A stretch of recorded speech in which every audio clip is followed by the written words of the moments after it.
news leader. Welcome back. It was a day of celebrating differences as families in the Tri-States met to celebrate World Down Syndrome Day. In Hannibal at the Rialto Center, Down Country president and founder Kate Doherty put on an event where families played games, ate food, children colored, and listened to music to celebrate those living with Down syndrome. Doherty says the annual celebration started back in 2012 and has grown to help people understand the opportunities people who learn differently have. Every child is a gift, every child can learn, and every child learns differently. However, for those who rock that extra chromosome known as Down syndrome, celebrations like today are vital to help people understand their full worth and potential as humans. Doherty says they'll have country music artist Justin Moore perform for Down Country's first Awareness to Acceptance concert on October 9th. Tickets go on sale May 1st. You can find a link to buy tickets on WGEM.com.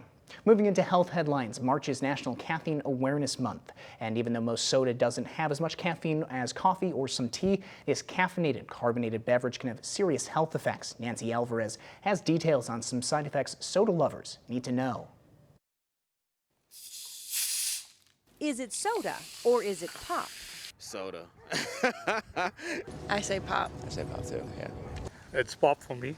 I say soda. Whatever you call it, how much do you know about it? Half of Americans say they have a soft drink multiple times a week. How much sugar does an average can of soda contain? 30 grams, 15 grams, I don't know. Something. The answer, 32 grams. The American Heart Association recommends no more than 25 grams of sugar per day for women and 36 grams for men. Over time, the excess sugar is turned into fat in your liver, which can lead to non-alcoholic fatty liver disease. Next question, can soda affect your mind? Caffeine acts like a stimulant, so it's pretty much like taking speed.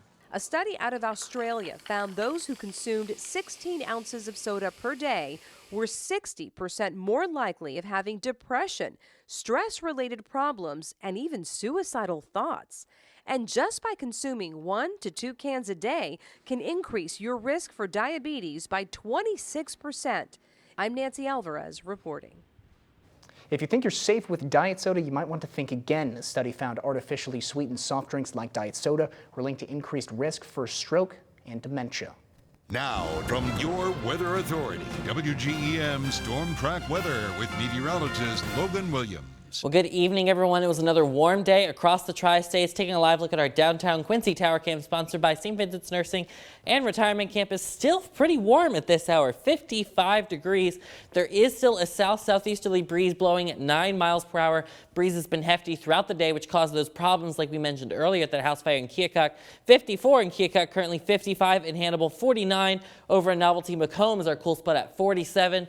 Those winds still gusting in most places, generally anywhere from 5 to 10 miles per hour out of the southeast. Those winds will stay with us through the next 24 to 48 hours as our next storm system approaches. You can see those clouds starting to move in from the west, and that's associated with that low pressure system over eastern New Mexico. That's going to continue to dip further south and then further to the north, bringing us our next chance of pretty decent rainfall amounts, considering that we already had some pretty decent rain yesterday or earlier this week. And then our next storm system is already coming into the picture way off the Pacific Northwest coast. So let's time this out for you. Overnight tonight, clouds build up generally. Early tomorrow morning, can't rule out maybe an isolated sprinkle or two as you head out the door Monday morning. Through the rest of your day on Monday, here we are, 6 p.m. Monday afternoon. Most of us staying dry, just locked in that heavy cloud cover. Monday evening is when this storm system will really begin to crank and move into the tri-states. So here we are Tuesday morning, and you can see the rain has overspread much of the area. That continues Tuesday afternoon. So here we are at 9 p.m. The rain continuing as that area of low pressure is centered almost right over the tri-states. There's also the chance for a couple of thunderstorms mixed in with this area of low pressure, especially Tuesday afternoon. If we get any breaks in between the showers, that'll heighten the chance for those storms. That cold front will push through and bring in slightly cooler air for your day on Wednesday. That other low pressure system that's off the Pacific coast, this will be rocketing down into Texas and then moving closer to the tri-states as we get into your day on Thursday. So here we are Thursday, 6 o'clock in the morning, right before you head out the door Thursday morning. Maybe a couple more isolated showers starting to pop up. The heavier rain will likely move in during the afternoon hours and especially during the evening. This particular model around 2 a.m. Friday morning. So overnight Thursday night into Friday has some very heavy rain.